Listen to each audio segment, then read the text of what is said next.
रंगांची संध्या. होलीच्या दिवशी सूर्य पश्चिमेकडे सरकत होता. आकाशात सोनेरी रंगाची छाप पसरली होती. गावातील लोक होली खेळण्यासाठी उत्साहित होते.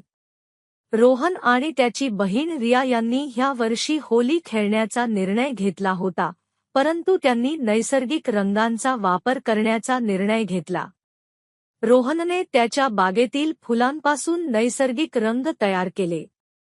त्याने गुलाबाच्या पाकळ्यांपासून गुलाबी रंग, पिवळ्या फुलांपासून पिवळा रंग आणि बीटपासून लाल रंग तयार केला.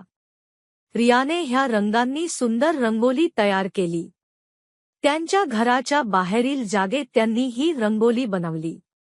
होली खेळताना त्यांचे मित्र आणि कुटुंबीय त्यांच्या सोबत सामील झाले. सर्वांनी नैसर्गिक रंगांनी एकमेकांवर रंग फेकले. त्यांनी होली गीते गायली आणि नृत्य केले. संध्याकाळी त्यांनी एकत्र येऊन थंडाई आणि गुझिया खाल्ल्या. ह्या रात्री त्यांनी होलिका दहनाच्या आगीत सामील झाले. त्यांनी चांगल्यावर वाईटचा विजय साजरा केला. ह्या संध्याकाळी त्यांनी केवळ रंगांचा आनंद घेतला नाही तर त्यांनी पर्यावरणाची काळजी घेतली. ह्या रात्रीने रोहन आणि रियाला होलीचे खरे महत्त्व कळले. त्यांनी ह्या सणाचा आनंद घेतला आणि पर्यावरणाची साथ दिली. ह्या वर्षीची होली त्यांच्या मनात कायमची राहिली. ही कथा होलीच्या सणाचे महत्त्व आणि पर्यावरणाची काळजी घेताना त्याचा आनंद घेण्याची शिकवण देते.